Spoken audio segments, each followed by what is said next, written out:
Segundo o livro do profeta Samuel, capítulo de número 6 e o versículo de número 13. Quem encontrou, diga amém. E sucedeu que, quando os que levavam a arca do Senhor tinham dado 6 passos, sacrificava bois e carneiros cevados. E Davi saltava com todas as suas forças diante do Senhor. E estava Davi cingido de um éfode de linho. E assim subindo, levava Davi e todo Israel a arca de Deus, com júbilo e ao som das trombetas.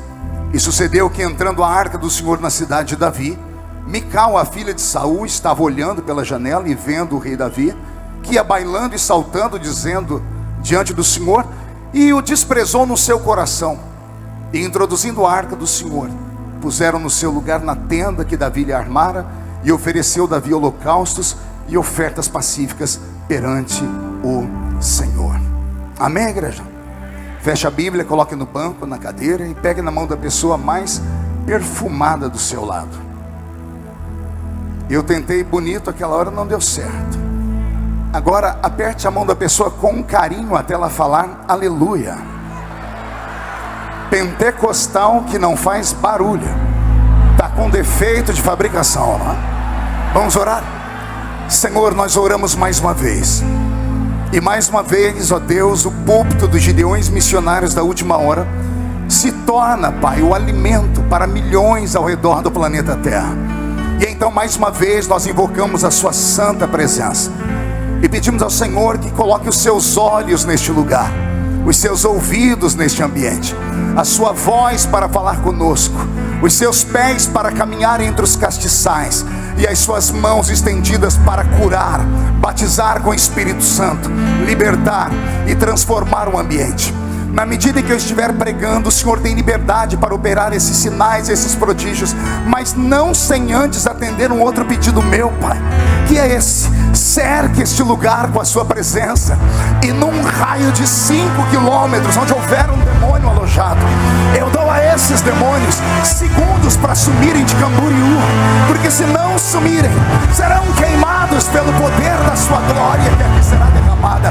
Rasgue os céus sobre nós, manda anjos de fogo descerem aqui, que estes anjos desçam trazendo brasas de fogo nas mãos, comecem a esparramar estas brasas entre nós, e onde houver um crente cheio do Espírito Santo, pega ele, Jesus, toma ela na sua presença, mas faz isso agora, agora, meu Senhor, agora,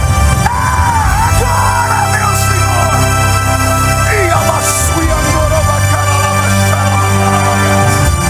E mostra o caminho da verdadeira e poderosa adoração. Fala conosco, fica conosco, é o que eu te peço agora e sempre. E toda a igreja diz: os que podem, tomem o seu assento, aplaudindo a Jesus, porque Ele é bom, porque Ele é grande, porque Ele é majestoso, porque Ele é eterno. Aperta, mude a música para mim, filho. Queridos, amados irmãos, igreja do Senhor, noiva do Cordeiro, amigos que nos assistem pela internet, pessoal que me assiste aí pela minha página no YouTube, pelo meu canal, vivemos um tempo diferente. Vivemos um tempo de dificuldades. Vivemos um tempo em que parece que as coisas não têm mais um alvo, um caminho, até mesmo uma esperança. Esses últimos anos, com o processo da pandemia, o mundo teve que se reinventar. As pessoas tiveram que criar novos tipos de trabalhos. Igrejas tiveram que se adaptar para não fecharem as suas portas. Ou seja, quebramos um ciclo de centenas de anos, onde a gente dizia para os crentes, pastor Silas, crente que não vai a culto vai para o inferno. E de repente, olha nós mandando os crentes ficarem em casa por 2, 3 anos. E ali dentro da casa deles, alguns crentes começaram a gostar do conforto de estar assistindo um culto deitado na sua cama, deitado no seu sofá, comendo a sua sobremesa de preferência, a sua comida, vendo o culto e ao mesmo tempo fazendo outras coisas, e sem ter a aporrinhação de um pastor puxando a orelha dele ou cobrando dízimo ou oferta. 30% dos crentes não voltaram para as igrejas mais. Estava num debate dia desse em uma universidade, e as pessoas falavam sobre o fenômeno da evasão dos crentes evangélicos das igrejas, e depois que falaram muita coisa, chegaram à seguinte conclusão, que a pandemia desviou os crentes. Aí eu pedi a palavra e dei a minha opinião. Eu disse, a pandemia não desviou os crentes, a pandemia revelou os desviados que já estavam no nosso meio. Porque aquele que já pisou no santo dos santos, em outro lugar não consegue viver. Eu não vi a hora de começar o culto, de tirar aquela focinheira da boca, aquela máscara miserável, e poder dar gritos de glória a Deus, poder cantar os hinos da harpa, poder abraçar os meus irmãos, poder dar uns pulos no púlpito. E agora que passou esse tempo, nós temos que resgatar o tempo perdido. E eu acredito que nós podemos fazer com que aqueles 3 anos fiquem apenas numa remota memória, e vamos viver os melhores dias daqui para frente. A igreja concorda comigo? Quem pode dar um grito de glória a Deus, por favor? Todas as vezes que Deus me leva para o livro do profeta Samuel, eu temo. Temor não é medo, temor é respeito. Porque eu sei o que vai acontecer quando eu caminho pelas páginas do livro do profeta Samuel. O profeta Samuel é aquele profeta que vai criar um divisor de águas em Israel. Quem conhece a Bíblia vai saber que esse Samuel teve um ministério tríplice. O ministério dele era muito parecido com o do nosso Senhor Jesus. Ele era sacerdote, ele era profeta, e ele também era juiz em Israel. O último da linhagem dos juízes. Se você estudar a linhagem dos juízes, se pegarmos de Otoniel até Sansão, são 13 juízes. Há quem diga que Baraque não era juiz, mas a Bíblia Sagrada, no Novo Testamento, vai citar ele como sendo um juiz. Então, 13 juízes de Otoniel até Sansão, 276 anos de prisão espiritual, de maldição, porque aquele povo esqueceu os preceitos e os ensinamentos do Senhor. Se somarmos a esses 13 juízes, depois de Sansão, o sacerdote Eli, que governou Israel por 40 anos. E na sequência o profeta Samuel, que foi juiz por 12 anos, até a ascensão do rei Saul ao trono. E depois ele foi apenas o profeta, ele foi despedido do seu cargo. E nós vamos ver isso no meio da caminhada aqui. Imagine você viver num tempo de um homem que trouxe de volta o céu para a terra, que resgatou o sobrenatural dentro da nação. Um único homem do Velho Testamento que se preocupou não apenas com o seu ministério, mas em deixar um legado para a posteridade, e fundou uma escola profética, fundou em Israel o rancho dos profetas, e esse rancho vai dar o que falar no seu livro. Havia uma unção lá na terra dele, que até hoje quando eu leio, me dá vontade de sair da cadeira. E ele se preocupando com a nação, se preocupando com o futuro, porque ele sabia que o ministério dele não era eterno, e que o homem está nesse mundo apenas de passagem, e que tudo nessa vida é extremamente passageiro. Pensou no futuro. Foi ele que resgatou o moral de Israel diante de Deus. Samuel vinha da tribo de Efraim. Diga comigo, Efraim. Efraim é aquele filho de José com uma egípcia. Se você pegar lá na história da linhagem, você vai ver que o avô dele era um sacerdote de um deus no Egito chamado On. Parece que estava nas entranhas da tribo de Efraim dar ao Senhor homens e mulheres que adorassem o seu nome e caminhassem por esse caminho da adoração perfeita. Samuel vem da tribo de Efraim. Entre todos os juízes que eu citei, os 15, 3 deles vêm da tribo de Efraim, mas somente 2 entre os 15 vieram do altar. Uma mulher e um homem. Débora, a profetisa, e também Samuel. O outro eu não vou nem citar porque era apenas um civil. Ou seja, imagine vocês, a nação sagrada fundamentada no alicerce dos milagres, porque não tem como você falar de Israel, falar da Bíblia, Velho Testamento, sem lembrar de milagres. Não tem como você olhar para Israel e pensar que eles são uma nação comum. Nunca foram, não são e jamais serão uma nação normal. Foi o Senhor quem os escolheu. Foi Deus quem entrou na Mesopotâmia antiga, foi até uma tenda e encontrou um homem chamado Abrão. Falou no coração dele, não falou audível, falou o coração dele e fez um teste. E não é que aquele maluco levantou, desarmou a tenda dele toda, mandou a mulher se ajeitar. Ela disse, por quê? Porque eu ouvi uma voz dizendo que eu tenho que sair do meio da minha parentela, e ela me diz para ir para um lugar onde ele ainda vai me mostrar. Eu imagino a mulher dizendo assim, calma aí, você não tem nem mapa, é isso? Você não sabe para onde vai, se é para a esquerda, para a direita, para o norte, para o sul? Diz, exatamente, eu estou seguindo uma orientação que veio ao meu coração. Por que é que você acha que Abraão é chamado de pai da fé? Ele é pai da fé porque foi o primeiro que acreditou naquilo que ninguém podia ver, naquilo que ninguém podia sentir nem ouvir. Ele saiu sem saber para onde ia. E aí o Senhor gostou tanto que fez uma promessa para ele: em ti serão benditas todas as famílias da terra. E olha só, eu estou pregando para brasileiros aqui, e todos esses brasileiros são benditos por causa de Abraão. Quem tem Abraão como pai da fé e pode dar um glória a Deus aqui? Então imagine vocês que essa nação foi construída pelo Senhor através de uma chamada, e isso é sobrenatural. A mulher de Abraão, ela é estéril, Sarai. Daqui a pouco Deus transforma ela em Sara, e nem a mudança do nome dá a ela um milagre. Mais tarde ela mesma troca os pés pelas mãos e manda Abraão dormir com a empregada dela. Mas daqui a pouco Deus que promete cumpre. Ele deixou escrito na sua palavra: não sou homem para mentir, nem filho do homem para me arrepender daquilo que falo.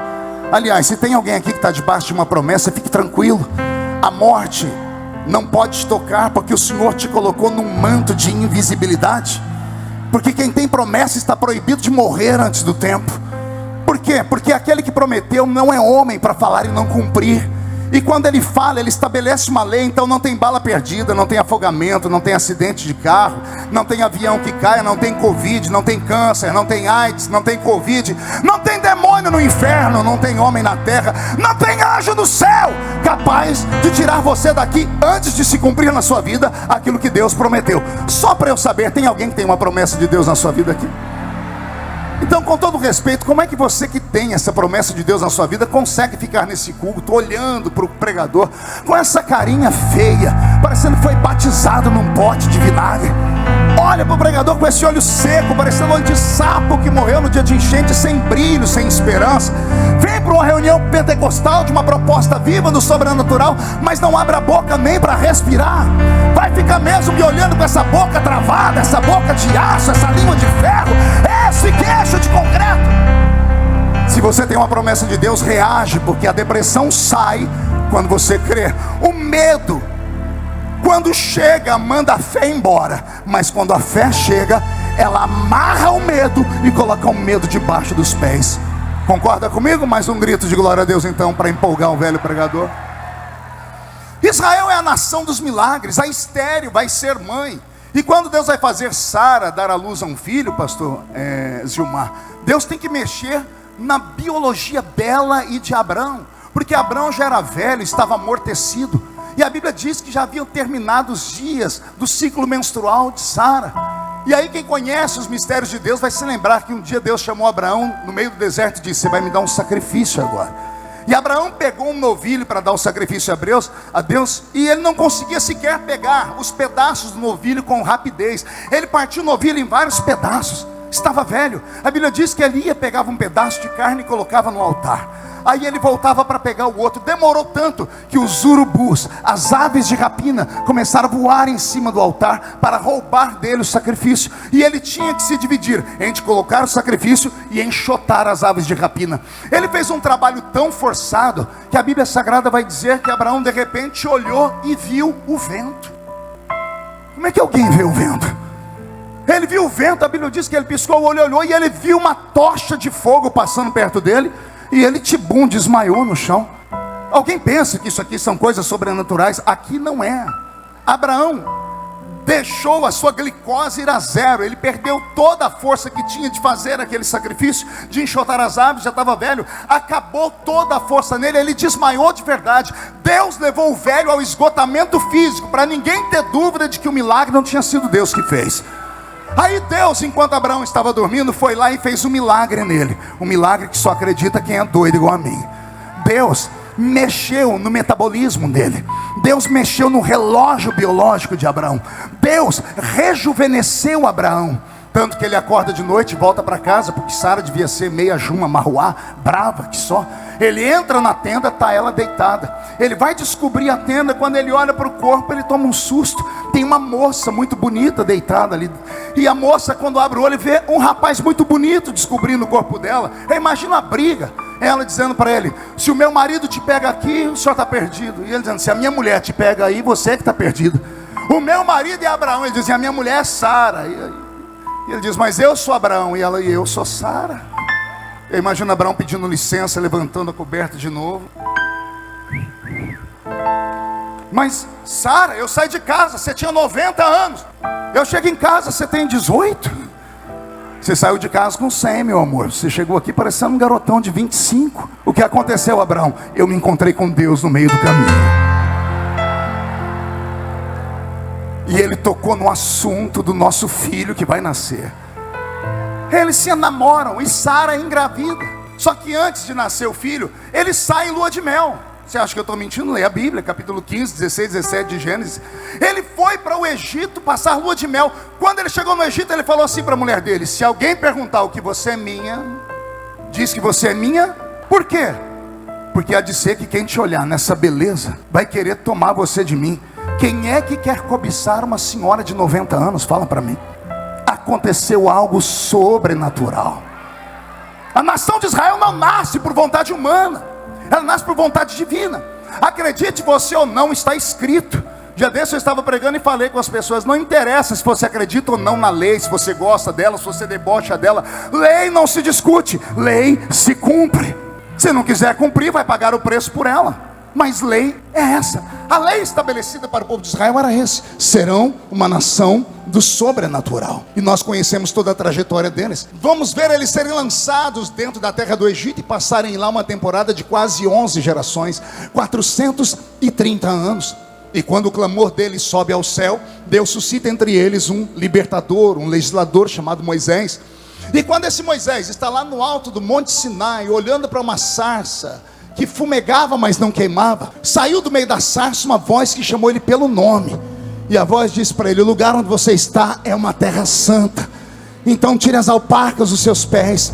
Ele obedece, se aproxima do fogo, e aquele fogo entrou no coração de Moisés, e Moisés nunca mais foi o mesmo. O Senhor deu a ele poderes naquele dia. Em cima do alto da montanha, o Senhor viu que ele tinha na mão uma vara, e daqui a pouco nós vamos falar dela. E esta vara recebeu um poder, uma autoridade, algo sobre-humano, que ela era capaz de se transformar em cobra. Daqui a pouco nós vamos ver ela lá no Egito, ajudando Moisés a operar milagres diante daquele faraó. E todo faraó é careca. Interessante, né? De vez em quando tem uns opressores carecas, né? Aqui no Brasil nós temos um que eu não posso falar, senão eu vou preso, eu perco a minha liberdade de expressão, né? A história só se repete com o passar do tempo. E aí, esse Moisés, com esta vara, começa a guiar o povo. Foi usando esta vara que ele desce e começa a afrontar Faraó e trazer sobre ele as pragas do Egito. Ele apontava a vara, ele tocou nas águas do rio Nilo, e as águas do rio Nilo viraram sangue. Ele tocou no pó do Egito, e o pó do Egito virou piolho. Então Deus deu a eles 10 sinais ali e os arrancou daquela terra. E interessante é que toda vez que Moisés ia falar com o faraó, ele só tinha um pedido na ponta dos lábios. Pergunte qual? Eu só falo se todo mundo perguntar. Ele só dizia assim: deixa o meu povo sair daqui e ir adorar no deserto. Segunda vez: deixa o meu povo sair daqui e ir adorar a Deus no deserto. Terceira vez: adorar a Deus no deserto. Quarta, quinta, sexta, até a 10ª: deixe meu povo ir adorar a Deus no deserto. Teve uma hora que o faraó não aguentou, porque a pressão foi grande demais, e ele libertou o povo. E acontece um milagre mais extraordinário ainda, porque Israel era escravo. Diga comigo: escravo. Escravo não tem nada a não ser uma moringa d'água e o seu corpo cadavélico e uma roupa rota no corpo. Não é que quando Israel vai sair do Egito, a Bíblia diz que os egípcios começaram a dar ouro, prata, joias preciosas, roupa, carros e cavalos para os judeus. Os donos, os patrões começaram a deixar os empregados ricos. Deus é tão bom que Ele não deixa ninguém ser mandado embora sem receber a indenização, né? O faraó teve que indenizar o povo por 430 anos. É por isso que nós vamos ver ouro e prata quando eles estão no meio do deserto. Como é que escravo tem isso? Deus fazendo milagres. Faltar-me-ia tempo aqui para contar todos os milagres, mas eu sei que quando nós saímos de todas essas histórias, deixamos Moisés, no capítulo 34 do livro de Deuteronômio, no alto da montanha, e Josué no pé da montanha, pranteando a ausência de Moisés. Quando Josué vai se aproximar do povo, ele precisa ter um contato com o divino, e o anjo do Senhor aparece a ele e diz: não temas, assim como fui com Moisés, eu serei contigo também. E ali tem um versículo que é o meu versículo de cabeceira, Deus dizendo a ele: não te mandei eu? Esforça-te, tem bom ânimo, não pasmes, nem te espantes, porque o Senhor teu Deus será contigo, por onde quer que você andar. Josué levou o povo até a entrada da terra prometida, a geração que nasceu no deserto, porque a geração que saiu do Egito morreram no deserto. Deus conseguiu tirar eles do Egito, mas não conseguiu tirar o Egito de dentro deles. Isso aqui é muito forte, né? Dá uma pregação de umas 2 horas. Os crentes que saem do Egito, mas o Egito não sai de dentro deles de jeito nenhum. Gostam de estar no nosso culto, gostam do louvor, gostam da palavra de triunfo, gostam de receber milagres, mas você começa a apertar, o espírito do Egito entra neles e diz: não, eu tenho a saudade daquele lugar que ninguém tocava nos meus pecadinhos de estimação, no meu estilo de vida, nos meus conceitos, nos meus valores. E por isso as coisas foram degringolando desde aquela época. Agora Josué leva o povo até a entrada da terra prometida. Somente ele e Caleb conseguem entrar ali dentro por causa de milagres. E ao entrar naquela terra, eles liberam o povo dentro de Canaã. E eles deixam o povo à la vontade. No livro de Deuteronômio, Deus previu que um dia eles teriam um rei, mas seria no tempo certo, seria no tempo do próprio Deus. Eles tinham que aprender com eles mesmos. E agora entramos aqui no livro de Juízes, neste livro que eu citei agora há pouco. 276 anos de Otoniel até Sansão, 328 anos se formos até o tempo de Samuel, 3 séculos e meio, 350 anos aproximadamente, foi o suficiente para esta nação inteira esquecer do Deus dos milagres. Foi o suficiente para eles começarem a fazer ídolos para eles mesmos. E eles fizeram Baal, Astarote, Azera, Marduk, os deuses da Mesopotâmia antiga, e não tinham vergonha de adorá-los. E aí viraram aquele crente capenga, que até hoje nós temos, um pé na igreja, outro no mundo. Na sua igreja tem, na minha tem, onde eu pastoreio. Israel ficou desse jeito. Eles ficavam ora adorando a Deus, e quando as coisas apertavam, escondiam os ídolos e adorar a Deus de novo. O Senhor perdoa os pecados. Aí Deus perdoava os pecados. Quando estavam em paz, eles pegavam os ídolos e adoravam de novo. Deus puxava a orelha, eles escondiam os ídolos e tiravam os ídolos, escondiam os ídolos e tiravam os ídolos. Foi quase 350 anos desse jeito. E é nesse período que a nação de Israel fracassa. Ela termina com o último dos juízes, que eu chamo, ou o penúltimo deles, de Eli. Diga comigo, Eli.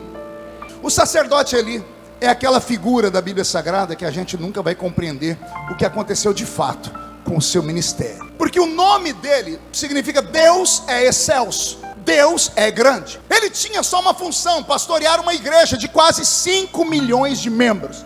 E ele tinha a mão de Deus sobre a vida dele. A Bíblia não diz como foi o ministério dele, mas para ter um ministério longevo de 40 anos, viver até 98 anos, que foi a idade com que ele morreu, é porque ele tinha alguma coisa boa dentro dele. Mas ele fracassou na educação dos seus filhos, Ofni e Finéias. Diga comigo, Ofni e Finéias. Pergunte a alguém do seu lado: conhece esses dois? Promete não se escandalizar? Porque eu quero aqui pensar com vocês. Como é que um pastor de igreja, como é que um ungido do Senhor, um sacerdote, como é que alguém que vê o céu pelo lado de dentro e entra no Santo dos Santos, que está diante da arca do Senhor em Siló, que conhece as regras, os regulamentos e pastoreia por 40 anos, quando dá à luz a sua esposa, a filhos, ao invés de colocar nos filhos um nome como o dele, que exalta a Deus, Deus é excelso, Deus é grande, Deus é maravilhoso, coloca o nome nos filhos de Ofni e Finéias. Ofni significa pugilista. Pugilista é espancador. Pugilista é aqueles lutadores de boxe. O pastor de Israel, nasce o filho, o primogênito, e ele diz: meu filho vai se chamar espancador. Ah, Jesus, fala ou não fala?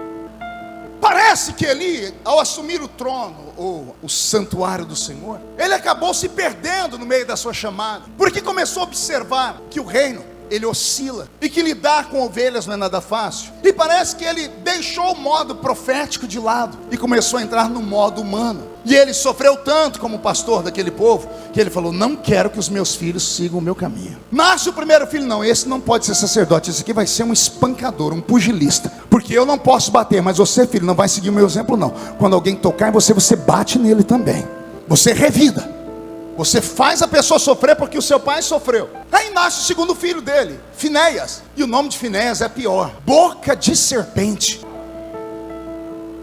boca de cobra. E dentro da boca da cobra tem uma língua bifurcada. O pai dele está dizendo: você não vai ser como eu, que sustentei a verdade. Não, você vai falar aquilo que o povo quer ouvir. Se o povo quer ir para a esquerda, você pega a sua língua cortada para a esquerda e vai para lá. Se quer ir para a direita, você pega a língua cortada e vai para lá. Não faça inimigos, seja de boa com todo mundo, porque não vale a pena apanhar. É essa a conclusão que eu chego. Esses dois meninos, por verem o pai ser leniente com eles, acabaram modificando doutrinas do altar. Uma delas é estranha, só no céu nós vamos entender. Os sacerdotes não podiam comer carne assada, pelo menos não aquelas que eram entregues no altar. Eles tinham que comer carne cozida. Não é que Ofni e Finéias criaram uma nova lei. Nós queremos carne assada. E se você não der a carne assada para nós vamos roubar a carne aí. Vamos pegar a carne crua, vamos levar para casa e fazer churrasco. Alguém pode falar, pastor, mas Deus também, né? Deixa os homens comer carne assada. Não, eu disse agora há pouco, lei não se discute, lei se cumpre. E eles não quiseram essa lei porque acharam que essa lei era esquisita demais. E por causa dessas coisas, esticaram o seu pecado. A Bíblia Sagrada diz que as mulheres vinham ao altar oferecer sacrifícios, e os dois pegavam os sacrifícios, usavam a sua língua maligna, encantavam as irmãs e levavam as irmãs para se prostituir com elas no altar do Senhor. Eu disse para você não se escandalizar. Os pastores de Israel, antes do nascimento de Samuel, estavam assim. Não olhavam mais o que era sagrado, não tinham mais a coragem de falar a verdade, porque perderam aquilo que é o mais importante para quem está crescendo: uma referência. A minha geração tinha referência. A minha geração sabia o que queria. Eu pisei num culto da Assembleia de Deus numa quinta-feira em 1987, culto de Pedro, Tiago e João, e vi um presbítero pregando. Eu não lembro nada do que ele falou, mas eu lembro do corpo dele. Eu lembro dele pulando com um pé só, dando socos no ar. Aquilo me deixou elétrico, passou uma corrente, uma energia dentro de mim. Eu disse, é isso que eu quero para minha vida. Eu não sabia o que era, mas eu queria aquilo. Eu vi os pregadores pregarem. A primeira vez que eu vi um pregador pregar na vida foi na casa de um menino que toda a família dele cortava cana junto com a minha. E lá eles tinham um aparelho de som que tocava uma fita, e colocou uma fita, e do lado na fita estava a voz de um japonês pregando, o pastor Hidekazu Takayama. Eu nunca tinha ouvido uma voz tão bonita, um pregador com tanta eloquência. E quando ele parava de pregar, um mar de pessoas gritando, que faziam um barulho assim. Eu saltei da cadeira e disse, Leleco, o que é isso? Ele disse, isso é o dom da palavra. Eu falei, existe? Ele existe. Ele disse, eu quero para mim. Aí eu vi o pastor Napoleão Falcão pregar. Quando eu vi aquele homem falar de escatologia bíblica, eu disse, isso aí Jesus dá para alguém? Disseram, se pedir ele dá. Aí eu vi o pastor Gilvão Rodrigues pregar com aquele cacuete que é só dele, que a gente vai ficando sem fôlego só de ver ele falar. Mas uma graça, uma unção que arrancava a gente do chão. Eu disse, se isso aí é possível, eu quero para mim. E fui vendo esses pregadores. Nós tínhamos referência, nós olhávamos e sabíamos onde queríamos chegar, porque esses homens nos inspiraram. Os filhos de Eli não tinham inspiração nenhuma, porque o pai amorteceu na fé. O pai viu o céu pelo lado de dentro, mas perdeu as forças na sua última reta final, e teve que assistir à morte dos dois filhos, e teve que assistir Deus se mudar de Israel por causa do pecado do povo, que ele não teve coragem de falar. Eu sei que isso causa constrangimento em alguns e desconforto em outros, mas até quando nós vamos levar esse evangelho frouxo, morno, morto? Até quando os seus filhos vão gostar mais de ouvir pregadorzinhos sentados em banquinhos, com a mãozinha no joelho, olhando para a câmera dizendo, não importa o que você fez no verão passado, a graça, a super graça, a hiper graça, a mega graça é o que Deus tem para você. Até quando os nossos filhos vão dizer que esses são pregadores de verdade? Eu participei de uma reunião há pouco tempo atrás agora. Sabe o que algumas faculdades do Brasil teológicas estão fazendo? Readaptando o ensino teológico para a pregação e treinando pastores para pregarem não mais do que 20 minutos. Porque a geração millennial, que eles chamam, a geração nova, não tem paciência e não suporta ouvir uma pregação comprida, uma pregação grande, uma pregação muito forte. Eles dizem, não, nós temos que pregar aquilo que os nossos filhos têm que ouvir, porque é a geração do TikTok, é a geração que gosta de ver as coisas em segundos, que vai vendo e se não atrai eles passam o dedo para cima. E isso não dá sustância. A pessoa grita, ela canta, ela até faz barulho, mas quando vem um primeiro vento, ela não tem força, porque os pés não são alicerçados na rocha verdadeira, que é Jesus Cristo de Nazaré. As pessoas sempre me perguntam, pastor, como é que o senhor aguenta? Porque toda luta comigo vai para o Jornal Nacional. E fala: como é que o senhor sobrevive? Já fizemos o seu sepultamento muitas vezes, mas nunca conseguiram fazer a missa do 7º dia. Eu ressuscito um dia antes, eu estou lá de pé de novo e um bilhete, saí da tumba de novo. E eles falam: mas como é que o senhor aguenta? Tem gente que está desviando, porque lá no Instagram dela, a criatura tem 10 seguidores. Aí ela diz assim: eu quero morrer porque está todo mundo falando mal de mim. Você entra, tem 5 falando mal dela. Ela só tem 10 seguidores, ela quer sair dessa vida para a morte. Nunca houve tantos adolescentes se mutilando. Eu estava pregando lá na igreja do pastor, como que é? Campo Grande, qual é o nome do pastor? Dionísio. Pastor Dionísio, membro da mesa da CGDB. Eu estava falando sobre depressão profunda. Ele levantou, pediu o microfone e disse: pastor Marcos, aqui em Campo Grande, em todas as congregações mapeamos, temos quase 300 crianças da igreja cortadas, cortando o pulso, querendo se matar. E aí eu falei: meu Deus, o que está acontecendo? Falei: Senhor, será que é uma epidemia de coisa ruim? E o Senhor falou para mim: não, meu filho, não tem referência, não sabem o que querem. Não vem mais nada de novo no púlpito, então vão para o Instagram. E no Instagram e no TikTok vem os blogueirinhos, as meninas e meninos que para postar uma foto bonita tiram 800. E aí postam uma foto que parecem anjos na terra encarnados. Mas as outras 799 fotos, se colocar, você sai correndo, fora os filtros que ainda colocam. E nossos filhos olham para isso e acham que isso é a verdade, que esse é o mundo que Jesus devia dar para eles. E como Jesus não dá, eles ficam se cortando e se matando. Tem alguma coisa muito errada acontecendo conosco, e nós não podemos nos calar. Mas pastor, se falarmos, a igreja esvazia, porque do lado da minha tem uma igreja que a proposta é melhor. Eu não sei na sua cidade, mas na minha, um dia desse eu passei lá, tinha uma placa dizendo: damos desconto de 10% no dízimo, congregue aqui. Propagandas que as pessoas estão fazendo, porque não querem mais anunciar o evangelho como ele é de verdade. E se nós queremos um avivamento, se a proposta é um avivamento, se nós não aprendemos nada com essa pandemia, pode fechar a porta e ir embora. Vamos falar de novo. Se nós não aprendemos o silêncio de Deus por 3 anos dentro de uma pandemia, se você achou mesmo que era só uma doença para o mundo, se você não entendeu que Deus puxou a nossa orelha, te fez sentir falta da verdade, te fez sentir falta da unção, te fez sentir falta da glória, te fez sentir falta dessas pregações verdadeiras, se isso não te tocou, você está no lugar errado. Deus deu a nós uma chance. Qual chance, pastor? De resgatar aquilo que nós perdemos. E a minha proposta nesta noite é esta: ainda que dos milhares que estão aqui, apenas 10 me escutem, ainda que dos milhares que assistem pela internet, pelo meu canal do YouTube, ainda que só meia dúzia acreditam no que eu estou falando, e o resto está dizendo assim: não, esse tipo de pregação rápida, com essa eloquência, essa barulheira não funciona mais. Ainda que eu encontre só 10, me dê aqui 10 crentes canelas de fogo, e eu vou falar como disse Napoleão Bonaparte: me dê 100 homens de guerra e eu ganho o mundo inteiro para a França. Me dê aqui 10 canelas de fogo e eu viro esse país de cabeça para baixo. Me dê 10 crentes cheios do Espírito Santo, comprometidos com a verdade, e as bocas de fumo vão falir. A prostituição vai terminar. Já aconteceu uma vez na história, vai acontecer de novo.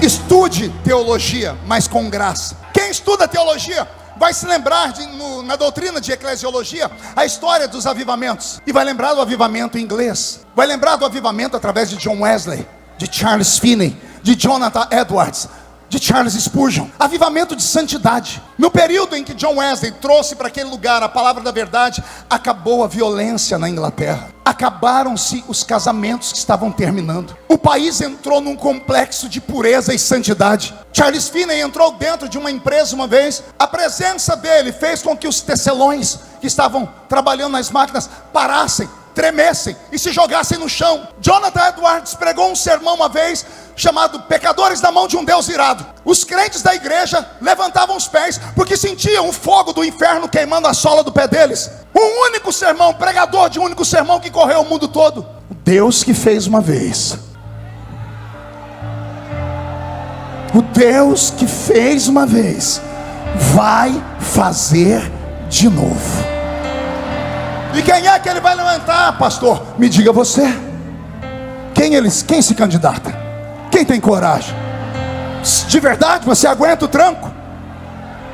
Você acha que é fácil? Você sabe o que você está dizendo ou pedindo a Deus? A nossa briga não é contra a carne ou o sangue. A carne e o sangue são reflexos. As lutas que passamos com ministérios, com convenção, com pastores, com amigos, com igrejas, com ministério local, não se comparam à luta verdadeira, que é contra o inimigo invisível. E esse inimigo invisível não são esses que aparecem em igrejas de fim de semana, que gostam de aparecer na televisão, que gostam de ser entrevistados. Agora a gente não pode mais nem falar o apelido deles aqui no Brasil, que a gente pode ser processado, porque criou-se o racismo religioso no Brasil. Cuidado, pastor, quando for expulsar um demônio, arruma um apelido para ele. Porque se falar o nome dele, você pode perder a sua liberdade de falar as verdades e praticar um exorcismo no nome do Senhor. É este o mundo que estamos vivendo. O diabo está vindo com um sapatinho de algodão. Eu me lembro quando era garotinho na escola dominical, 13 anos, eu sofria de inanição, era desse tamanho. A professora da escola dominical disse: certa vez o diabo tentou entrar no céu, e o anjo abriu a porta. Quando viu o diabo, fechou a porta de uma vez,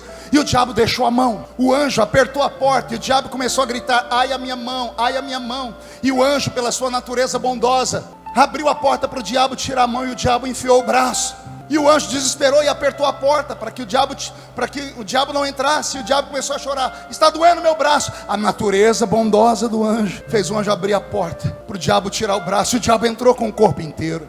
Moral da história: ele vem devagarinho, ele vem a passos de algodão. Ele começa relativizando, dizendo: não, isso não é isso. O que você está dizendo não é o que você tem que dizer. Vocês não estão vendo as pessoas quererem reescrever a Bíblia? Eu vivi para ver uma atriz, que eu também não posso falar, que ela processa todo mundo. Ela que não entende bolhufas de Bíblia, falar: a Bíblia tem que ser reescrita. Semana passada ela disse isso. Está na hora de atualizar a Bíblia. Pior, ela tem amparo legal de pastores do púlpito. Pastores que até ontem eram referência no Brasil e agora estão criando leis assim: não, nós estamos errados, nós interpretamos errado. A Bíblia tem que ser resumida em uma única palavra: amor. E se Deus é amor, não importa que tipo de amor. Eu aguento e me viro. Você, mais velho, aguenta e se vira. Mas e os seus filhos? E os seus netos? E as nossas crianças que vão para a escola e voltam com a mente completamente alucinada e transtornada? O pai e a mãe oram: Senhor, dá a inteligência de Salomão para minha filha e para o meu filho. E Deus dá, e o menino passa na faculdade federal. 3 meses na faculdade federal e eles perdem os filhos. Eu conheço pastores que estão chorando, agora estão orando, jejuando, subindo um monte, acreditando até em profecia. Por que não acreditaram enquanto o filho estava pequenininho e eles tinham controle? Quantos deles debocharam do púlpito dos Gideões? Quantos transformaram em piada algumas coisas que aconteceram aqui e agora estão sofrendo na pele? Por quê? Ficaram com a letra e esqueceram a graça. A igreja sadia cresce na graça e no conhecimento.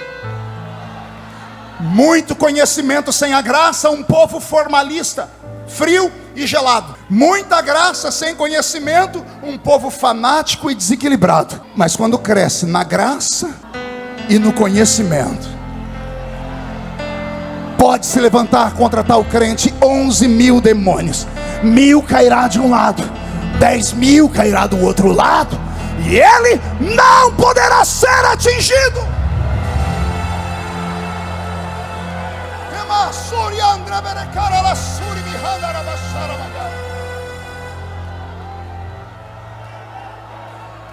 O sacerdote perdeu a visão, os filhos transformaram o altar em pecado, a nação está em pecado. E a Bíblia diz: e nos dias em que Deus vai levantar Samuel, anote aí, a palavra do Senhor era muito rara e as visões não eram mais frequentes. O sobrenatural havia acabado. Israel se tornou como uma folha seca de outono. Alguém já viu uma folha seca? Você olha e diz: é uma folha, mas você é obrigado a dizer: está seca. Por quê? Ela tem aparência de folha, ela tem formato de folha, mas ela não tem vida. Israel se tornou muito parecido com a lua. Tinha o brilho do nome do passado, a nação dos milagres, a nação do grande Deus, a nação do Deus que abriu o mar vermelho. Tinha nome, tinha o brilho da lua, mas a lua não tem calor. Tinha um brilho e não tinha um fogo. Israel era como o cano de uma espingarda. É reto, não há curva, é perfeito, mas por dentro só tem morte. Qualquer semelhança com a realidade não é mera coincidência. Eu preguei, por misericórdia divina, nos maiores eventos pentecostais do Brasil. Eu preguei em todos os congressos estaduais das Assembleias de Deus do Brasil. Congresso com 5.000 jovens. Preguei uma vez no Maranhão com 50.000 jovens. Estádios. Havia uma atmosfera, havia uma referência, havia uma unção, havia uma graça. Nos últimos anos acabaram-se todos os congressos. Esse é um remanescente. Gideões é um remanescente. Os amigos que viajam sabem o que eu estou falando. Os mega eventos, os grandes eventos não existem mais. E por quê? Porque a igreja não tem condição? Não, porque não tem mais jovens. Para onde eles foram, pastor? Se perderam. Porque as igrejas se preocuparam com a estrutura e não com a alma deles. Se preocuparam com a pulseira no braço. Se preocuparam se cortava o cabelo igual militar ou deixava crescido. Se preocuparam se o menino tinha um cavanhaque ou um bigode por cima. Apertaram. Foram apertando com coisas humanas que não fazem sentido. O velho aguenta qualquer coisa porque ele tem experiência, ele é testado na vida. Eu aguento qualquer coisa, pode bater aqui que eu aguento. Minhas filhas não, porque são de outra geração, elas não tiveram a minha idade, eu tive a delas. Os nossos irmãos mais velhos que passaram pelos processos da juventude e sabiam a luta dos jovens, não tiveram paciência com eles, expulsaram eles. As igrejas que abriram, e hoje nós estamos aí com um conflito, a Assembleia de Deus está tendo que pregar agora sobre o seu credo, não é mais doutrina, é o que nós cremos, pastor Gilmar. Estamos tendo que pregar sobre o credo, que nós acreditamos no processo pré-milenista, que Jesus volta antes da tribulação que nós não vamos passar. Coisas simples que qualquer um na minha época de criança aprendia em escola dominical, porque por um tempo esquecemos de pregar essas coisas e ficamos falando só de outras coisas. Transformamos o púlpito em um ringue de boxe, briga por posição, briga para ver quem aparece, briga para ver quem é melhor, briga pelo clique, briga por isso, briga por aquilo. Estamos nos perdendo e com isso perdemos uma geração inteira. Uma geração inteira. Eu tentei falar com o meu jeito de ser, matuto da roça. Me chamaram de rebelde por um tempo. Não entenderam, diz, não sou rebelde. Eu quero que o menino olhe para mim e veja que essa porcaria no meu braço, essa pulseira, não atrapalha Deus de me usar. Era isso que eu queria que eles entendessem. Eu tentei explicar para eles que a unção não está na gravata, porque a gravata não prega. Tentei explicar que não era o paletó, mas ninguém me entendeu. E temos uma geração inteira caída. Eu quero saber quem vai dar conta delas diante de Deus. Eu quero saber quem é que diante do trono vai falar assim, ó, por que você não me aceitou? Porque eu estava de barba e eu fui excluído, excomungado do ministério. E aí vão ter que olhar que quem está sentado no trono deve ter barba, porque aqui na terra a barba dele era comprida, porque Jesus era nazireu, não podia fazer a barba. Se Jesus entrasse hoje aqui, onde é que ele ia congregar? Me fale aí. Qual igreja ia aceitar ele? Um homem cabeludo, com a barba comprida e usando um vestido ainda. Enquanto nós não reavaliarmos algumas coisas, eu não sei o que será do futuro. Miramos tanta coisa mesquinha e deixamos de ensinar coisas sérias. Pede um exemplo, diga, dá um exemplo, pastor. Um amigo meu no Rio de Janeiro, no dia do batismo, batizou várias pessoas. Batizou uma senhora distinta, bonita. 2 meses depois ela estava num culto, numa outra igreja, onde apertou a palavra. Ela foi no pastor dela e disse, eu tenho que confessar para o senhor uma coisa. Disse, o quê? Eu sou homem. Você não entendeu? Ele batizou uma mulher na igreja, cabelo comprido, seios, toda trabalhada e produzida. Frequentou 2 anos a igreja. Ninguém sabia que era um travesti. E batizaram ela, ou ele, eu já não sei mais como é que foi. E aí ela foi num lugar onde pregaram a verdade para ele. A verdade mexeu com a consciência. Ela diz, o senhor vai me receber aqui agora como homem ou como mulher? O pastor não sabia o que fazer, porque ela está toda trabalhada. Aí vem a pior parte, pergunte qual. Ela se mutilou. Era um homem que cortou a sua genitália. E, através de terapias e de cirurgias, fez um órgão sexual feminino. Como é que a igreja recebe essa pessoa na igreja? Vai aí, pastor, o senhor que é inteligente, me diz aí, como é que o senhor faz? Vai chamar ela de mulher ou de homem? Esse é o mundo que nós estamos vivendo. Coisas sérias têm que ser debatidas. Coisas sérias têm que ser tratadas. Mas não, a gente ainda vai, a irmã está com batata, o esmalte dela é cor de rosa. Não, aqui não. Se fosse transparente, até quando? E aí a igreja vai morrendo. Aí os crentes não suportam e vão para outras igrejas que têm o que eles querem, a liberdade, mas não tem a que a nossa tem. Com todo respeito a todas as igrejas do mundo, não tem uma igreja igual a Assembleia de Deus.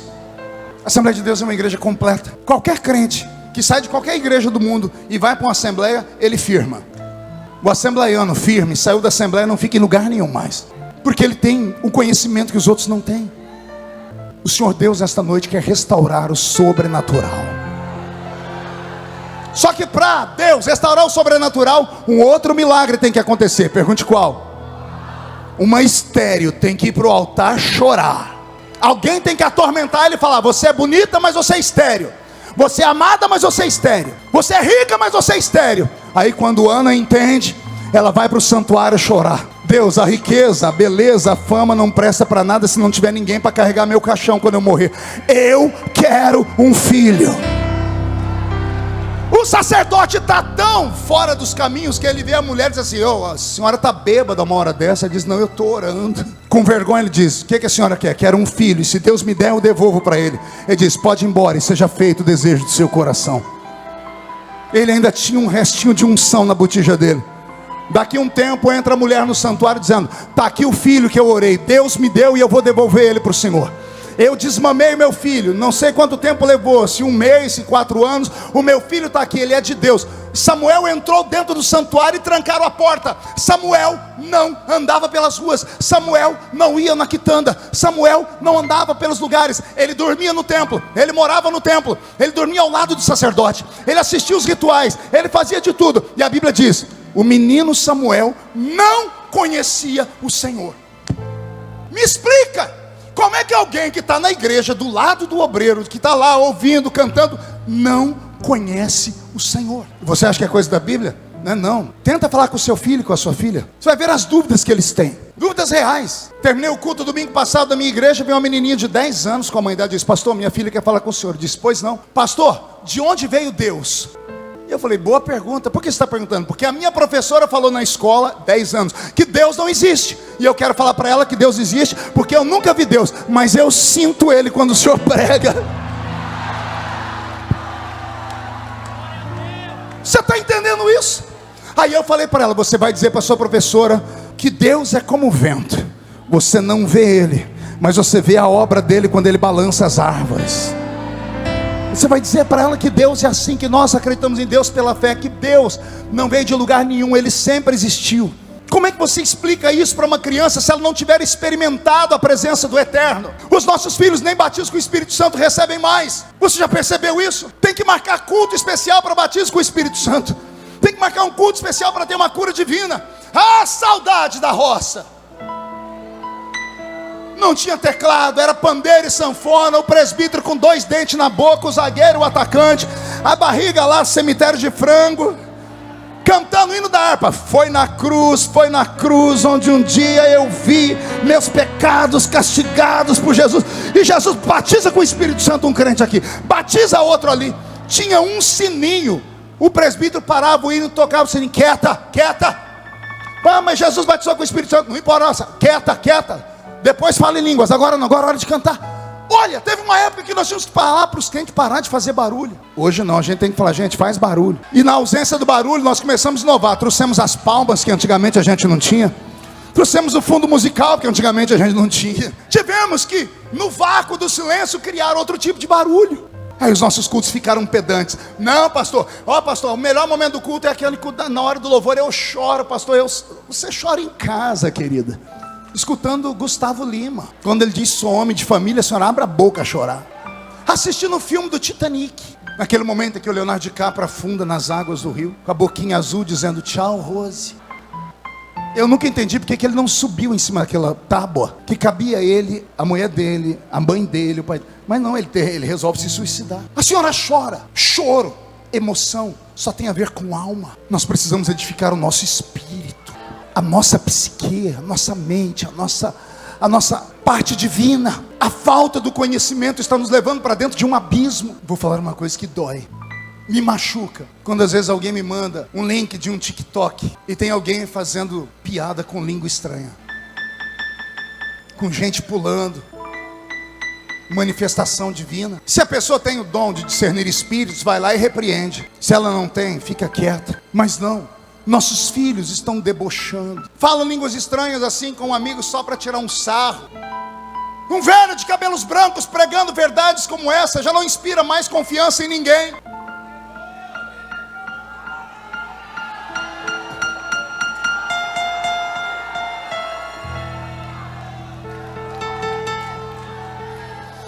A estéril tem que gemer de novo.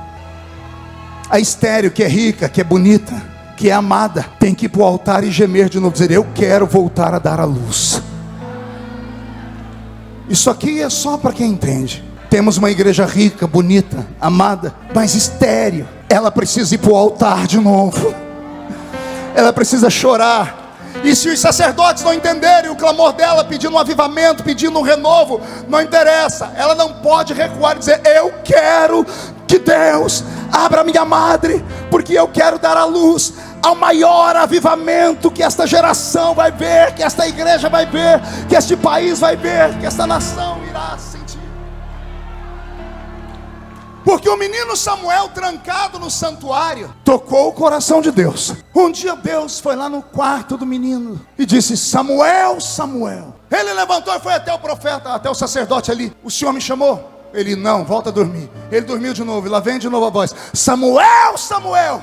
E ele corre ali: o senhor me chamou de novo? Ele diz: não te chamei, mas espera aí, se a voz te chamar de novo, porque eu já ouvi essa voz. O velho Lorinaldo se lembrou que ele tinha ouvido aquela voz no início do ministério dele. Diz: se a voz te chamar, fala assim: fala, Senhor, porque o teu servo ouve, Senhor.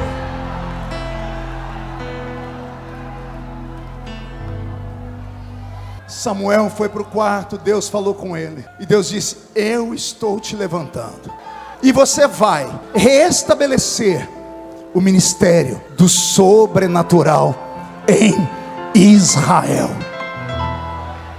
O menino começa a se desenvolver. Ofni e Finéias, pelo que eu leio do texto, tiveram ciúmes do menino. Veio uma guerra, e para mostrarem que tinham tudo, partem para a guerra. Ofni e Finéias no meio dos soldados, se meteram onde não era a chamada dele. No meio da guerra perderam 4.000 e poucos homens. Os dois falaram: não, vamos buscar a arca do Senhor, vamos entrar no santuário e pegar a arca e trazer ela para cá.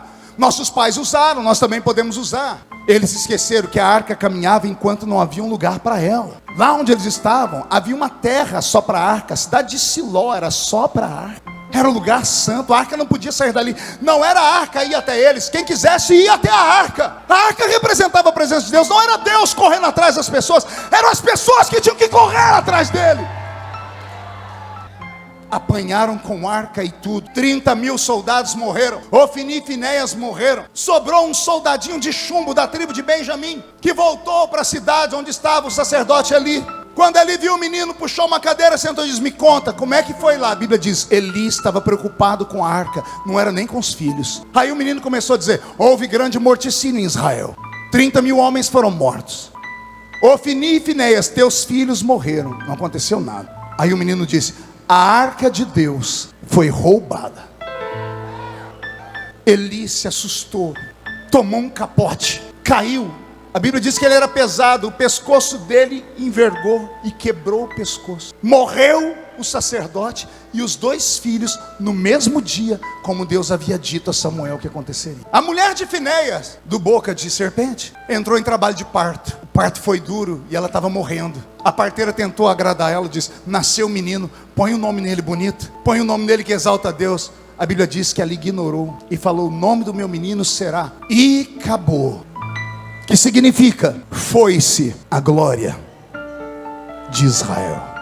Os filisteus tomam a arca, levam a arca como trunfo da vitória e arrastam a arca para a cidade de Asdod, chamada Fortaleza. Lá em Asdod tinha o templo do deus deles, Dagon, e eles colocam a arca do Senhor do ladinho da imagem do deus Dagon. Dagon era uma espécie de Triton, o pai da pequena sereia, meio peixe da cintura para baixo e homem da cintura para cima. A Bíblia diz que no dia seguinte, quando o sacerdote entrou dentro do santuário para lá oferecer alguma coisa para Dagon, a imagem de Dagon estava caída diante da arca. Vou falar de novo: uma estátua de pedra estava caída diante da arca. Os sacerdotes levantaram a imagem de Dagon, saíram na ponta do pé. No dia seguinte, quando voltaram, a imagem estava caída, cortada da cintura para cima, sem as mãos e sem a cabeça. Sem as mãos e sem a cabeça. Você pode imaginar o que aconteceu ou não? Tentaram fazer o Deus de Israel se humilhar diante de uma estátua de um Deus que nem existe. Deus olhou aquilo: com a minha presença não. Quem tem uma espada boa aí que corta a pedra? Miguel, desce lá, Miguel. Primeiro empurra só derruba, para eles verem que ninguém fica de pé diante de mim. Pois eles levantaram. Então, agora você vai e arranca a cabeça e arranca as mãos, para saber que o único Deus que tem cabeça onde tem olhos e vê, ouvidos e ouve, boca e fala, sou eu. e tem mãos e toca, sou eu. Tiraram a arca de Asdod, mandaram para a cidade de Gate. De Gate mandaram para a cidade de Ecrom. De Ecrom mandaram para Bet-Semes. E lá em Bet-Semes fizeram um culto lindo. Os levitas pegaram as vacas que levaram a arca, fizeram um altar para o Senhor, fizeram uma coisa bonita. E de repente, enquanto eles estavam orando, de olhos fechados, alguém foi lá e abriu a tampa da arca para ver o que tinha lá dentro. A Bíblia diz que caiu um furor de Deus sobre aquela cidade. E a cidade de Bet-Semes teve uma morte em cascata. A tradução antiga diz 50.070. Há quem diga que a tradução está errada, que era 50 homens a cada, ou 70 homens a cada 50.000 pessoas. Não importa, o que importa é que Deus desceu lá e mostrou o poder dele. Tiraram a arca de Bet-Semes e mandaram ela para Kiriat Jearim, a cidade dos bosques. E lá tinha um homem chamado Abinadab. Qual o nome dele? E a Bíblia diz que a arca ficou lá 20 anos. Quantos anos? Olha aí, 20 anos. A arca está na casa do camarada há 20 anos. Ele sabe que é algo sagrado, é santo, não é da esfera dele. Ele podia ter pegado os livros antigos para ler como é que cuida daquele objeto. 20 anos com a arca, nunca se interessou em saber o que significava. Esse período todo vai levar 70 anos. Quantos anos eu disse? A arca foi roubada. Os filisteus ficaram com ela 7 meses, não aguentaram o poder de Deus que nasceu neles, deu hemorroida na cidade inteira. É uma coisa do inferno. Devolveram para Israel, não tiveram coragem de levar a arca para Siló. A cidade de Siló foi amaldiçoada, não tinha lugar para a arca. Deixaram na casa de um senhor chamado Abinadab. 70 anos depois, já passou Saul, que pecou, caiu, o povo reclamou, trocaram Deus por Saul, e aquele todo o processo. Deus unge Davi. Qual o nome do camarada? O homem segundo o seu coração, que não tinha cara de rei, nem aparência de rei, mas tinha coração de rei. Tinha ele aquilo que os outros não tinham: sensibilidade. Tinha ele percepção do mundo espiritual. Ele herdou um reino perfeito aos olhos dos homens, mas incompleto, porque faltava a essência, porque Israel não era uma nação comum, era uma nação do sobrenatural. Davi percebeu que Deus não estava mais lá. Então, quando ele funda a cidade de Jerusalém, ele junta um exército que o ama e diz: nós vamos pegar a arca do Senhor e vamos devolver ela para o lugar sagrado. Ele juntou um grupo de soldados com o mesmo número dos soldados que perderam a arca 70 anos antes. 30.000 soldados pegaram a arca, fizeram uma festa. Davi até estava dançando. A Bíblia Sagrada diz que quando a arca veio andando em cima de uma carruagem de bois velhos, os bois tropeçaram, a arca foi caindo. Um menino chamado Uzá, qual o nome dele? Uzá saltou em cima da arca para não deixar a arca cair e tocou nela. Quando ele tocou nela, ele morreu fulminado. Não basta ter boa intenção se você não conhece a verdade. Agora pergunte para mim, quem era Uzá, pastor? Filho de Abinadab. A arca estava na casa dele 20 anos. Esse menino viu a arca chegar lá, ele cresceu do lado dela. Nunca teve curiosidade de conhecer, de saber o que a Bíblia diz, do que o livro do Êxodo estabeleceu através de Moisés, que somente os coatitas podiam tocar nela. Uma geração rasa, uma geração que gosta de saltar, pular, de ver, mas não sabe que tem que pagar um preço. Não sabe que existe uma fórmula, e esta fórmula é antiga, os nossos pais nos ensinaram ela. Não é apenas ir para uma banca de teologia, é colocar o joelho no chão, é subir um monte para orar, é fazer campanhas, é jejuar, é fazer votos, é mortificar a carne, é abrir mão dos seus prazeres por algo sobre-humano que Deus pode te dar lá na frente. Qualquer homem ou qualquer mulher que tenha andado por lugares extraordinários ou pregado como nós pregamos, se você sentar com eles e perguntar qual é a sua essência, como tudo começou, você vai ver uma vida de sofrimento, uma vida de luta, de renúncia, de pancadas, porque só isso atrai a experiência e a glória de Deus. Davi tentou trazer a arca e ele viu que fez uma coisa errada. A Bíblia diz que ele mandou a arca dali mesmo, no meio do caminho, o caminho de Jerusalém tinha a casa de um outro homem. E ele mandou essa arca para a casa desse outro homem. E ele foi orar, falar: Deus, eu fiz alguma coisa de errado. Nesse período, no livro de Crônicas, diz que eles foram ler os textos. E leram como é que se carregava a arca. E então, lá na casa de Obed-Edom, por 3 meses, saiu uma notícia de que a arca trouxe bênção. Davi disse: Deus aplacou a ira, agora nós sabemos como carrega a arca. Não tem boi, não tem carruagem, tem sacerdote que conhece a glória. Os coatitas entram na casa desse homem, colocam a arca no ombro e começam a marchar para Jerusalém. Davi não quer só levar a arca, ele quer que se faça uma oração, um sacrifício, e a cada 6 passos paravam e sacrificavam a Deus. E Davi foi se alegrando. A Bíblia diz no texto que eu li com vocês que ele dançava, que ele saltava, pela alegria de ver Deus estar voltando para dentro de Jerusalém. E Jerusalém é a habitação da paz. Posso imaginar lá ao longe, alguém olhando de cima da muralha, com uma luneta, vendo a bandeira do leão da tribo de Judá tremeluzendo aqui em cima, vendo o rei vestindo roupa real, vendo a arca reluzindo porque o sol batia sobre os querubins e brilhava, e uma trombeta de festa sendo tocada, e alguém dizendo: o rei está voltando.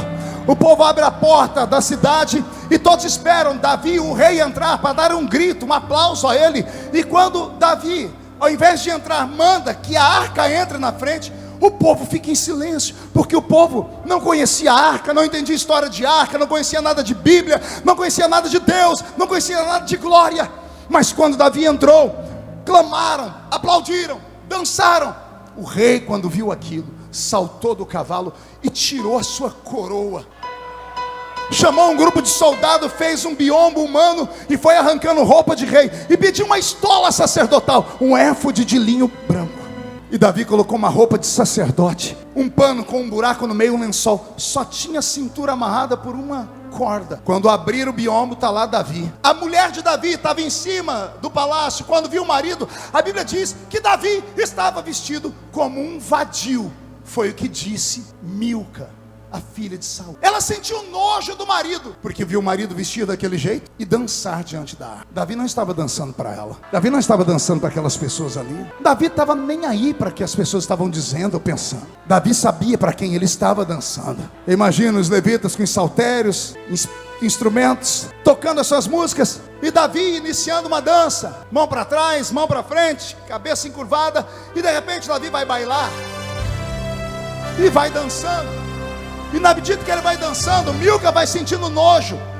Os jovens começam a rir, os velhos começam a chorar, os velhos começam a se curvar, rasgam as vestes, pegam cinza, jogam na cabeça. O neto pergunta: está chorando por quê, vovô? A dança dele é tão feia. Não, nós sabemos o que ele está fazendo. Ele não está dançando para nós, ele está dançando para Deus, que foi embora daqui tem 70 anos. Ele está dizendo: fica aqui, Senhor, não vá mais embora, devolve a glória, devolve o sobrenatural.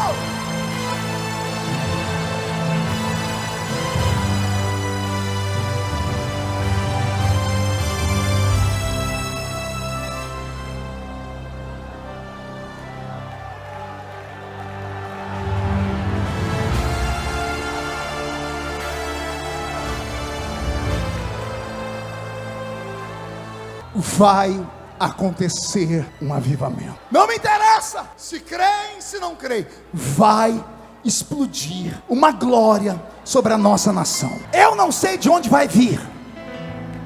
Eu sei que Deus vai deixar muita gente com vergonha. Aconteceu na nação americana menos de 60 ou 90 dias atrás. Vocês acompanharam? Lá tem igrejas gigantes, tem igreja lá para 40 mil pessoas sentadas. O povo canta, faz trabalho bonito, mas não veio avivamento sobre eles. Aí lá no estado do Kentucky, numa escola, 6 meninos e meninas, na hora do recreio, do lado tem meninos se pegando, fazendo sexo livre no canto da faculdade. Do outro tem gente cheirando cocaína, cheirando droga, injetando heroína. Do outro tem pessoas jogando cartas, baralho.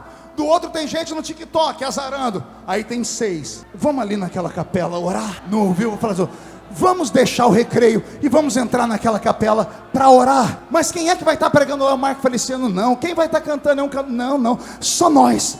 Mas a gente nem é cantor, não tem problema. Vamos cantar um louvor, vamos cantar alguma coisa. Vamos cantar, Roberto, aquela música de ontem. Vamos cantar algo que toque o coração de Deus.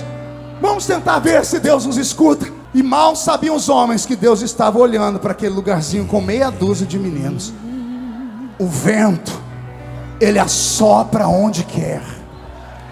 Não é onde você quer, não é onde nós queremos, não é onde a igreja, as denominações dizem, é onde Ele quer. Se Ele encontrar aqui dentro, lá fora, aqui no púlpito, alguém pela internet que nesta hora está sendo tocado, entendendo o que eu estou pregando, talvez eu vou ter retaliações por esta mensagem depois, mas eu já tenho 50 anos, não tem que dar satisfação a mais ninguém. Se eu já não pregar mais em lugar nenhum, a minha voz pregará pela internet. Não me importa.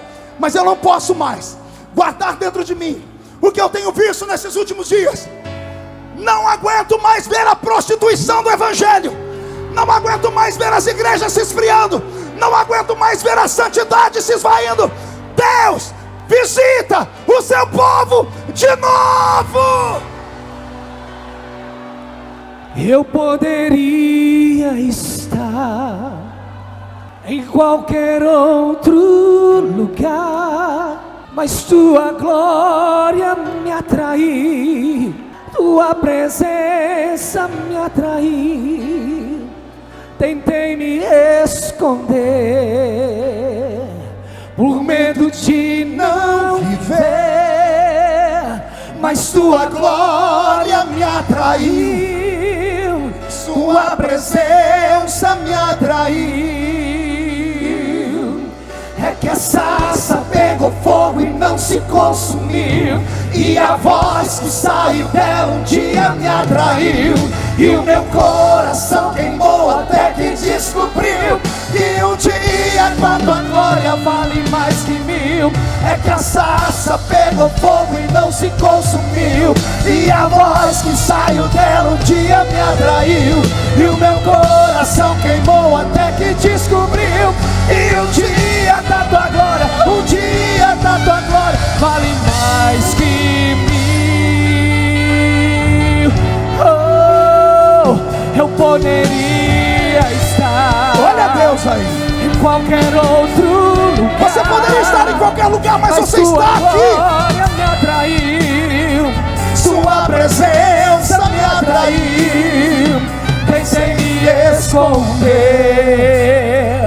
com medo de não viver, mas tua glória me atraiu, sua presença me atraiu. Oh, é que a sarça pegou fogo e não se consumiu, e a voz que saiu dela um dia me atraiu, e o meu coração queimou até que descobriu que um dia da tua glória vale mais que mil.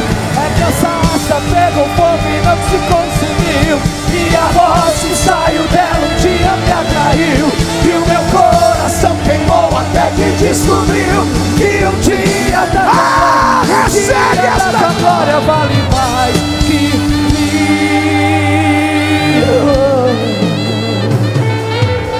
Gideonita, me olhe. Esse lugar não é normal e nunca foi. Eu tinha 15 anos de idade, estava no fundo deste ginásio. Ele era invertido, o fundo era aqui e o palco era lá. Cortador de cana de açúcar no interior de São Paulo, apanhador de laranja, café e engraxate. Eu vim para cá sem dinheiro para comer, porque eu não tinha dinheiro para comer. O dinheiro que eu consegui eu paguei o ônibus e o hotel. Eu ficava horas aqui sem comer nada, até que um irmão, por piedade, me dava alguma coisa para comer. Numa manhã missionária, como nós vamos ter amanhã aqui, o pastor Gregório Scherzuk fazendo oferta, todo mundo dava alguma coisa, e eu doía o coração porque eu não tinha nada para dar. Ele falava, pastor Gilmar, vem, entregue alguma coisa. Eu falei, Senhor, eu não tenho nada para dar. Quando fez a oferta e terminou, ele, tocado por Deus, disse, tem alguém aqui que gostaria de dar para Deus a sua própria vida? Eu saí correndo lá de trás, eu empurrei as pessoas, me empurraram, pisaram em cima de mim, eu pisei em cima dos outros. Eu cheguei perto do altar e deitei no chão, com o rosto em terra, chorando. Eu ouvi uma voz aqui de cima falar, Deus está recebendo ele. Não sabia se era para mim, se era para outro. Esse lugar não é normal. O lugar do turismo é na cidade vizinha aqui, é Balneário de Camboriú. Aqui é peregrinação. E para os Sambalates e Tobias que falaram que essa festa acabou, morreu, eu te repreendo em nome do Senhor Jesus.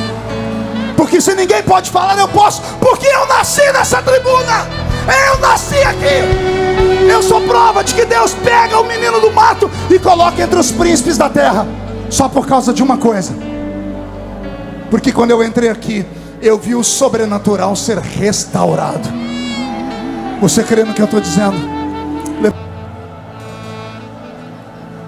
Pegue na mão de quem está do seu lado.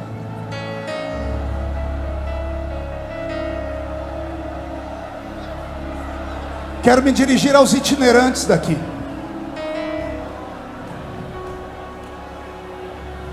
Podem debochar do nosso ministério, podem rir do nosso ministério, podem nos caluniar e fecharem portas, mas sempre vão precisar do nosso ministério.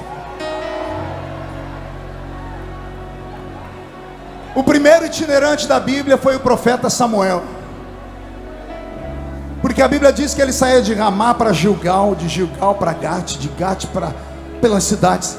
Ele não parava e percebeu a necessidade de criar um grupo de homens de oração. Ele fundou uma escola profética, a escola de Ramá. A escola de Ramá era tão poderosa que quando Saul tentou matar Davi, mandou os soldados irem lá em Ramá prender Davi. Os soldados chegaram em Ramá e foram tomados pelo Espírito Santo. A notícia chegou: seus soldados estão cheios do Espírito Santo. Saul mandou um segundo grupo. O segundo grupo não voltou, ficou cheio do Espírito Santo também.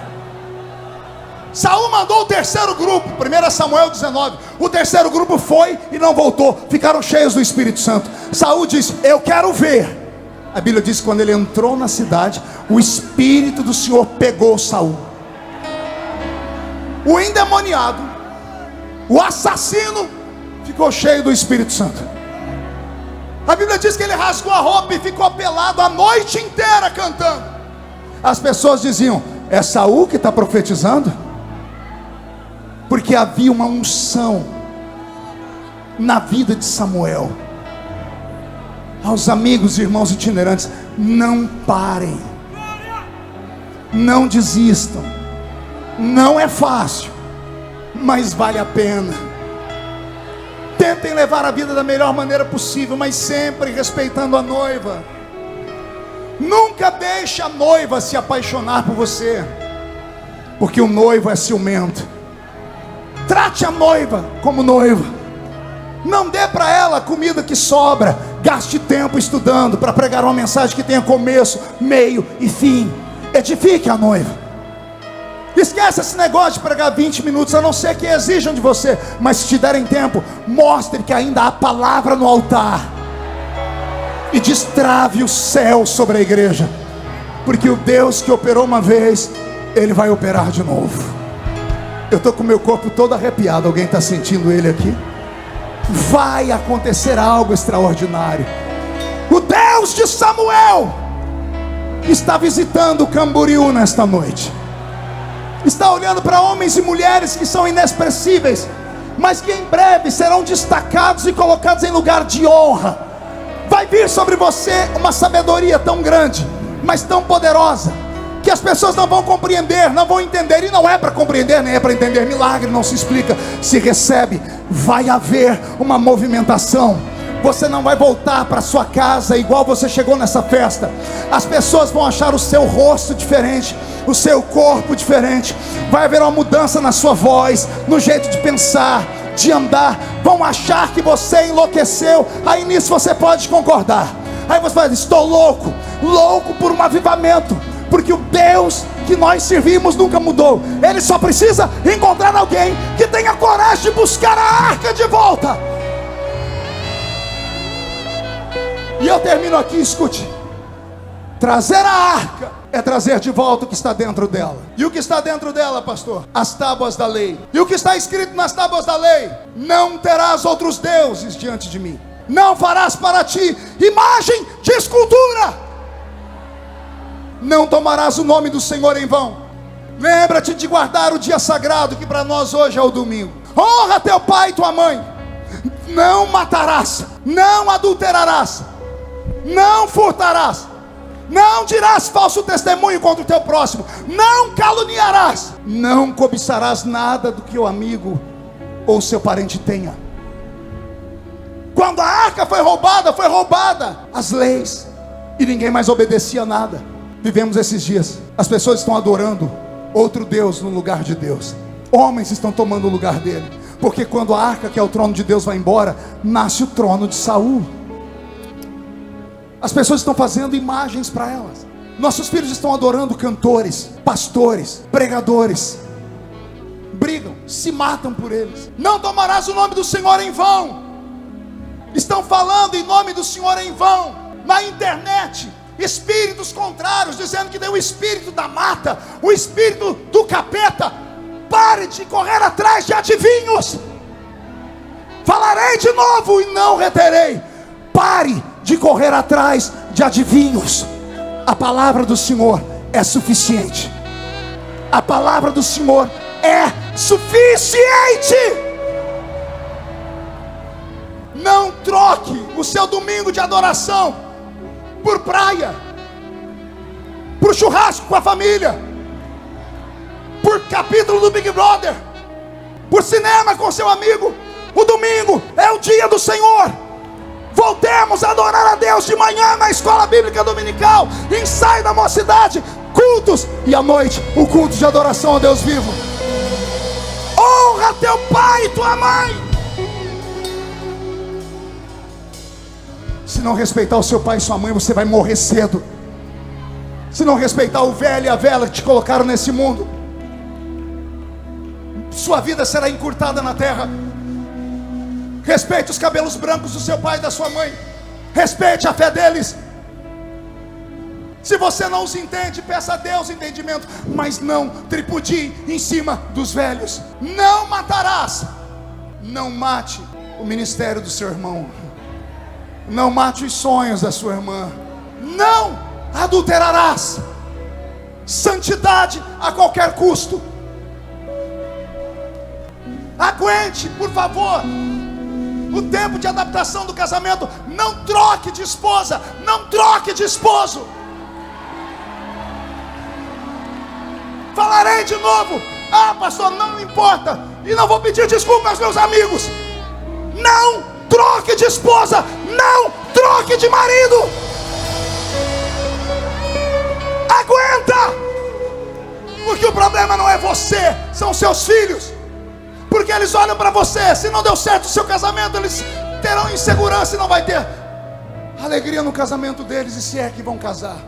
Não furtarás. Não roube. Não roube a igreja. Não roube os crentes.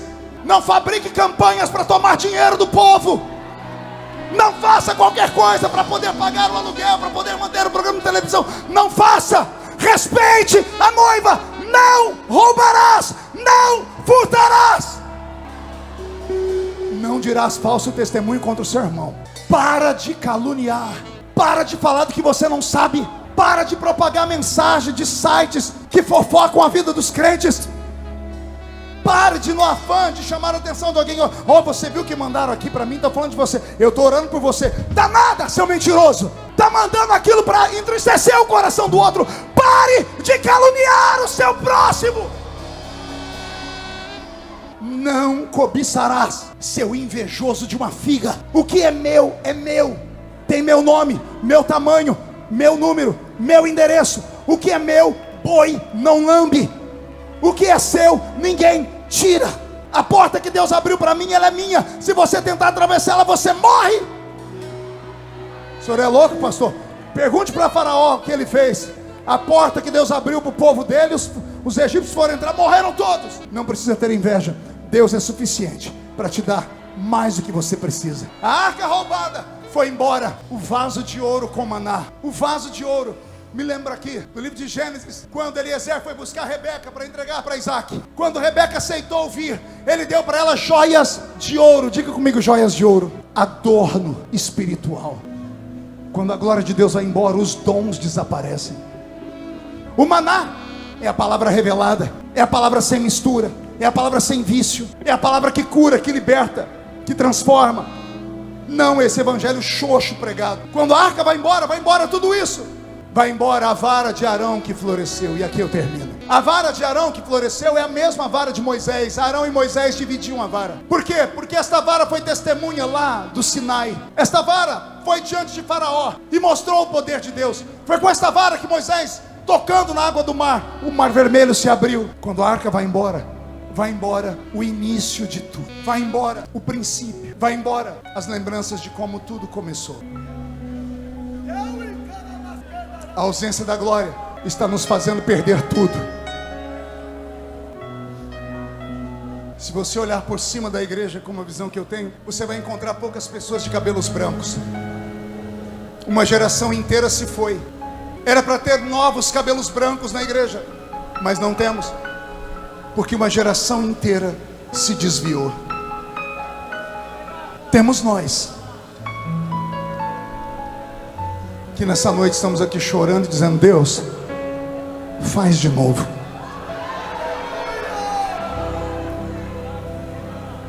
Que Deus tenha piedade do Brasil, e que a força desta palavra te faça caminhar pelo menos mais uns 40 dias. E eu profetizo que, se Deus é Deus na minha vida, e profeta ainda fala, a minha geração não vai se desesperar, porque esta nova geração vai se levantar, vendo, sentindo e falando sobre a glória de Deus. Alguém concorda comigo? Então agora não dê um grito, não dê um berro de glória a Deus. Terminando, mão direita erguida ao alto da cabeça, e diga: em nome de Jesus, todos os demônios que lutaram contra este tempo, contra esta geração, contra as minhas memórias, contra os dons, a santidade, eu ordeno, não estou pedindo, eu estou ordenando. Venha para a palma da minha mão agora. Feche a sua mão com autoridade. Eu vou contar até 3. Você vai jogar no chão, vai pisar em cima, e vai encontrar uns 3 malucos igual você. Vai abraçá-los, porque a Bíblia diz que quando 2 concordam, aquilo lá em cima é aceito. E você vai dizer para o seu irmão: a nossa geração vai trazer a glória de Deus de volta. A nossa geração vai restabelecer o ministério do sobrenatural. Você nunca mais será o mesmo. 1,5. Sua família sentirá orgulho de você de novo. 2. Quem viver verá, para ver o que Deus fará na sua vida ainda neste ano. 2,5. Camboriú continuará sendo a capital do avivamento do Brasil. 3. Jogue no chão, pise em cima. Olhe nos olhos da criatura do seu lado. Se não tiver vermelho, enfie o dedo no olho dela e diga: topa o desafio. Vamos resgatar, vamos restabelecer o ministério do sobrenatural. Quem acredita que Deus ainda faz? Feche seus olhos. Será que tem alguém no nosso meio que está afastado dos caminhos do Senhor? Veio com a caravana, veio com um amigo, não ia nem ficar aqui dentro, mas você disse: se tu me amas, fala comigo de novo. Aí Jesus falou: eu quero te devolver o que você perdeu, e a glória da última casa será maior do que a glória da primeira casa. Você tem coragem de fazer como ele? Sair do seu lugar e vir aqui à frente, voltar para Jesus agora. Abre o corredor agora, por favor. Evite se locomover agora, deixe só as pessoas virem. É um congresso de missões. Isso. Tem mais um chegando, tem mais outra chegando, tem mais outra chegando, tem mais outra chegando. Tem crianças aqui na frente. Vem, volta hoje, e tudo que foi roubado será devolvido para a sua vida. Isso, vem chorando mesmo, garoto. A igreja está em silêncio, mas o céu está fazendo festa. Volta, isso. Vem. Deus vai restaurar, vai levantar de novo. Enquanto você que estava afastado está voltando, será que tem alguém no nosso meio que não é evangélico, que é de outra religião, E você veio aqui porque alguém disse: vamos lá que o milagre vai acontecer. Você deixou em casa a sua mãe depressiva, o seu marido na cachaça, os seus filhos nas drogas. Você já tentou em todos os lugares e não deu certo. Se você entregar a sua vida para Jesus hoje, sair do seu lugar e vir aqui perto, nós vamos orar pela sua vida, e você vai ver o que Deus fará na sua história. Isso. Os nossos irmãos estão virando as costas e indo embora, mas as pessoas estão vindo chorando. Isso, moça, venha chorando. Volta agora.